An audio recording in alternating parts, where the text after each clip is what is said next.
Thank you for inviting me again. I can't believe it's a year ago that I was sort of speaking here, but it's great to see everybody. I can't see you now; the lights have gone down, but there's a great buzz. What I thought I might do is be brief, because I think that's helpful, because I really want us to get into a Q&A, not just in terms of what you might want to get into as a discussion, but maybe to bounce off the other two colleagues on this panel. So anyone that's heard me speak before, it's not until the slides come up I have a clue what I'm going to talk about. So the idea of me staying between 10 and 15 minutes could be an interesting challenge. Look, I'm just going to do three things in that time. Number one, just tell you very quickly some latest data on the health of the region, about where we're going and where we are economically within the West Midlands, and then just drill down just a little bit into my own city in Coventry. That's part number one. Part number two, then just share, and we're only going to do it briefly, some of the enduring, challenging issues around health inequalities, which then become more stark as a result of the economic picture that I would have painted for you, okay? That's number two. Then number three, just again, very, very briefly, talk about some of the actions, interventions, including in Coventry around our Mama City approach, about how we've tried to create difference in the way in which we can reduce those health inequalities and think about the notion of health and well-being endemically and systemically across the whole of our city and indeed the region. And then finish with a call to arms, which I always do. And I'll tell you what it is now, because I'm going to refer to it again at the end. We've got to stop talking. The reason I talk about inclusive growth is because everyone thinks they're an expert on inclusive growth. There's papers coming out about it, but actually, as I said 10 years ago when I first arrived at Coventry, to actually create fairness, equity, and a sustainable, flourishing place is not some kind of virtual reality. It's a contact sport.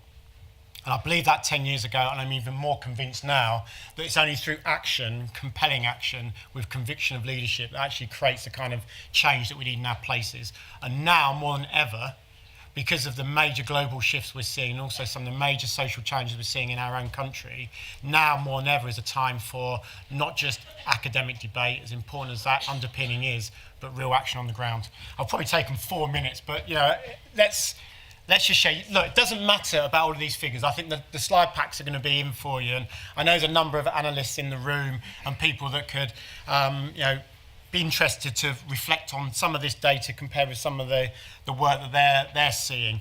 But remember, my first thing I want to share with you is the fact that what is happening economically across the West Midlands Combined Authority area, serving in total about 4 million people. And on gross value add, the clue here is green's good, red's not very good, and amber's kind of okay. And all of these figures, of course, include our position against the national benchmark, but that includes London, which is overheated, economically an outlier. Therefore, all of that needs to be taken into consideration. So don't worry about the numbers per se, because actually just under 100 billion on GVA totally, so what? And certainly if I'm an economist, so I love this stuff, you won't be so interested. But the characteristic of what I'm trying to share on my first slot about economic recovery is actually, as you'll see as we go through, we're doing very, very well. Yeah, of course, there's difference of that economic output across our region, but the West Midlands is giant. It's starting to really get up from its slumber and do some really interesting stuff, and that's true across all the areas. But recurring theme, look at the red in terms of our output, our ability to have done all of that, but then the output gap in terms of certainly the exchequer spend versus income that's coming in is getting bigger. That creates major problems for us to be able to fund interventions, to be able to create public service reform, create better lives for people, and to be able to really go after those high demand services. So each time you're going to see these really big juxtapositions between amazing economic recovery and renaissance, really doing well, with being anchored back. That's my simple message. And we could keep going. So again, when you consider some of the prevailing economic conditions, for us to be able to say on the second line there around on some of our transformational sectors, which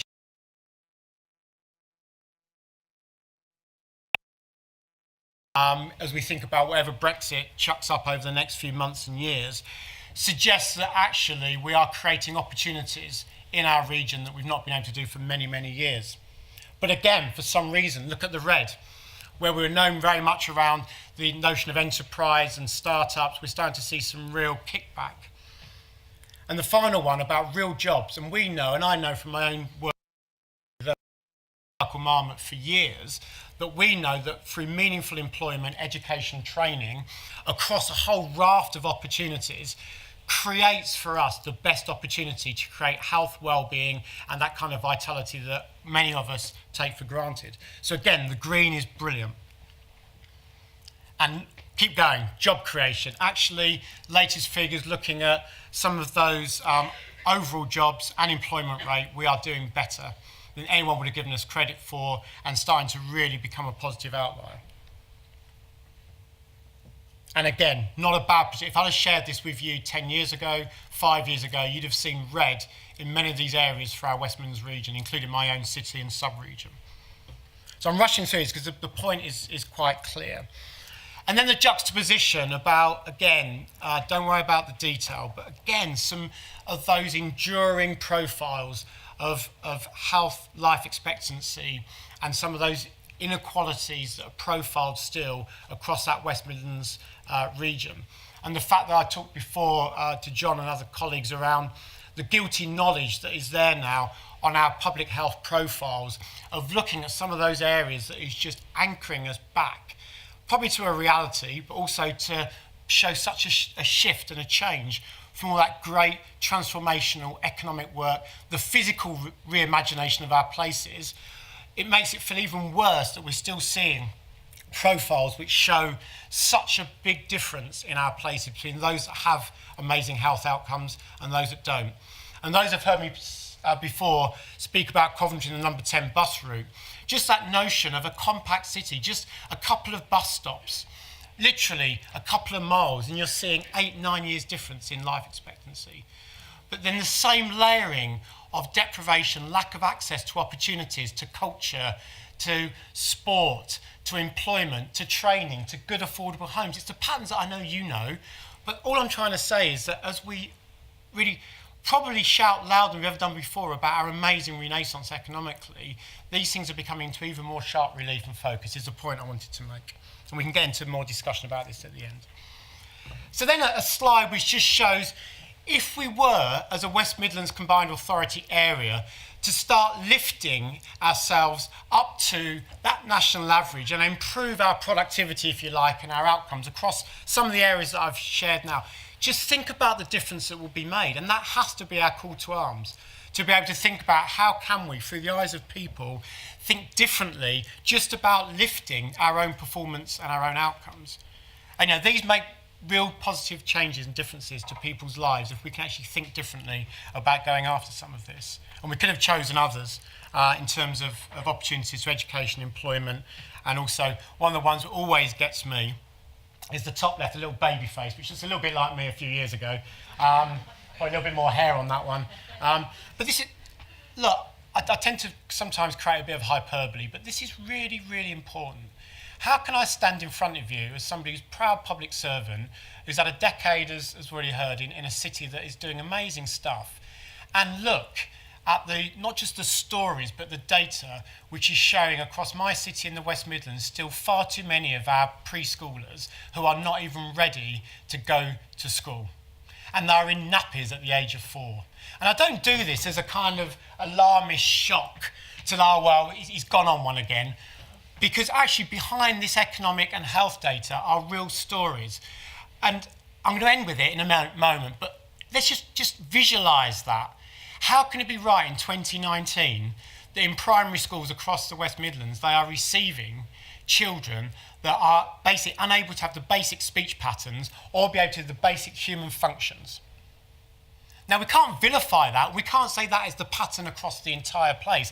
But unless we do something fundamentally differently, then we're not going to shift that pattern. And I would argue is unacceptable, is guilty knowledge that we must address if we're going to have a genuinely healthy, vibrant, well set of places up and down this country.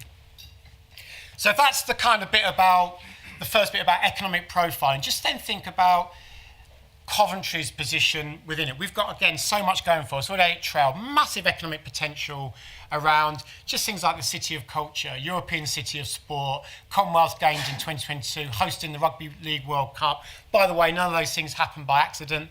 They are deliberative. They're part of a strategy that's not about being internationally known to host events and these big prestigious symbols. They're actually about an endemic shift on physical activity, a mindset which says we've got to create animation, activation in our place, because by doing that we can create, hopefully, a grassroots revival and how people think about their own lives and people around them.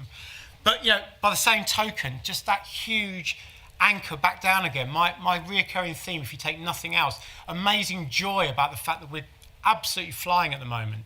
And yet anchored back down by that number 10 bus route, the levels of deprivation, the health inequalities that feel, in aggregate terms, feel like they've not moved on since 1970. And the directors of public health reports that we were seeing then in our city. So the latest, and we're just updating this literally bang up, because it's relatively recent on the Joint Strategic Needs Assessment.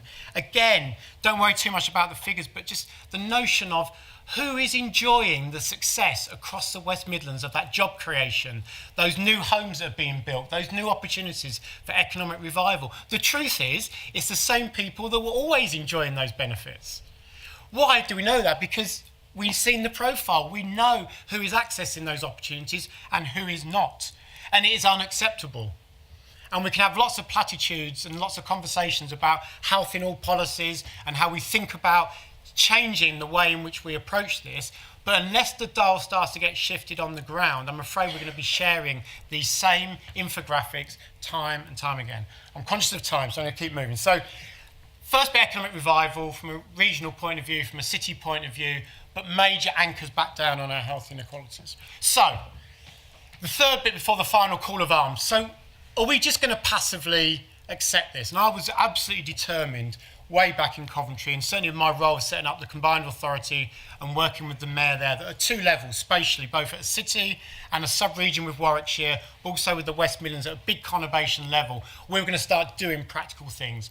And literally, in our neck of the woods now, having a year of well-being might appear to everyone in this audience to be a statement of the obvious. But this is about classic systems thinking. You start somewhere, you follow it everywhere, and you shift patterns of behaviour in a very, very positive way. And look at some of the platforms that we're going at, simple in many ways, about changing people's sedentary lifestyles and working with where people are, not where we would hope and expect them to be in their communities. And thinking about very simple actions, but ones that we don't let go of. We follow everywhere. It's lower cost, it's higher impact, and produces greater outcomes.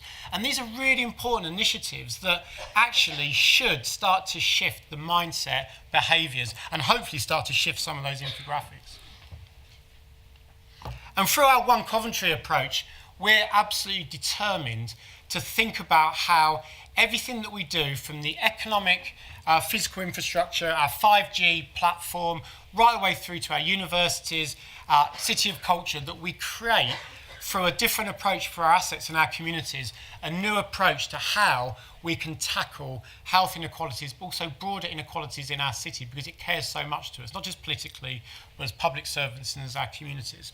And so many other things that we've done, both at a regional level, practically, and a city level, which I haven't got time to share. But again, sliding doors moments.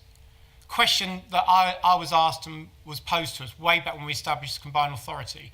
Should we, as a result of everything that we've got in front of us with devolution, should we go after a massive play like Devo Manc, like Greater Manchester have done around the integration of health and social care, and think about it differently, or should we do something else? And my determination, which I believe was right then, has definitely been proven to be right, was let's go after a systemic change towards mental health. So our Thrive programme in the West Midlands is incredibly successful. The data's showing that. People back into work with enduring mental health challenges, because it's great for the economy, it's great for them, and it's great for actually reducing inequalities. Why? Because the very people that we were seeing with some of those enduring mental health challenges, guess what? They were appearing in the same data sets of some of the ones I've already shared. And so actually, when everyone was saying, go big, go scale. No, the way to change this is to work with employers, to work with people, to where they are, to actually start to shift views about mental health. Then it gives you a lens to go into the acute sector and other bits of the system.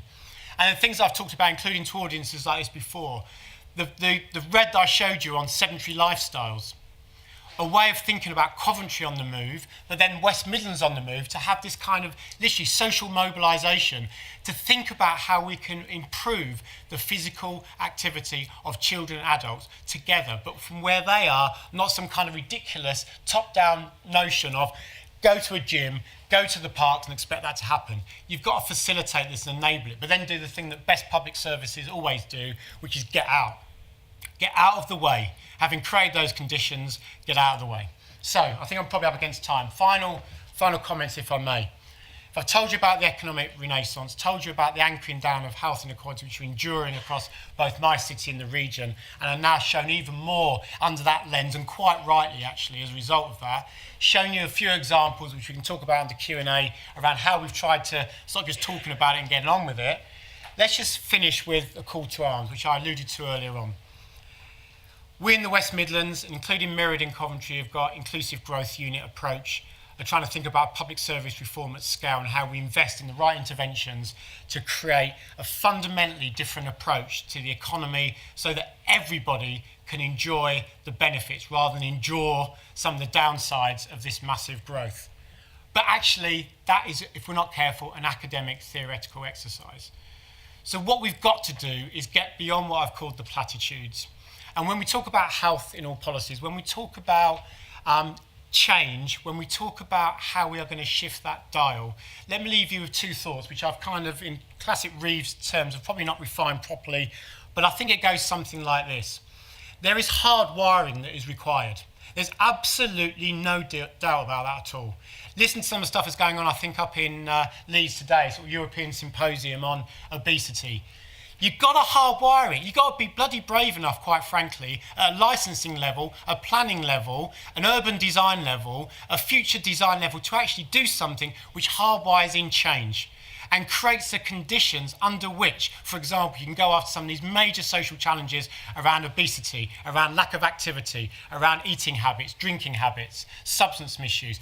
Hardwire it. Do not ever surrogate your responsibility in leadership positions as professionals to make that hard wiring work. That plumbing is essential. And I'm not seeing enough local authorities or public bodies using their significant powers in ways that's going to shift those conditions. So hardwire it, number one. But number two, which is much more difficult in my view, but actually much more likely to create the kind of success that if we're back talking in 2 years, 3 years, 5 years' time, we'll see those infographics moving in different green shades and different directions, is a systemic, softer wiring into the way in which we work together in our places. And that soft stuff is going to require hearts and minds of our politicians, of our policymakers, of our practitioners, but most of all, for belief in our communities that by working differently, we can create a sense of vibrancy, thriving communities which are well, are healthy physically and mentally, and it almost becomes the way we do things is to create the conditions for positive change.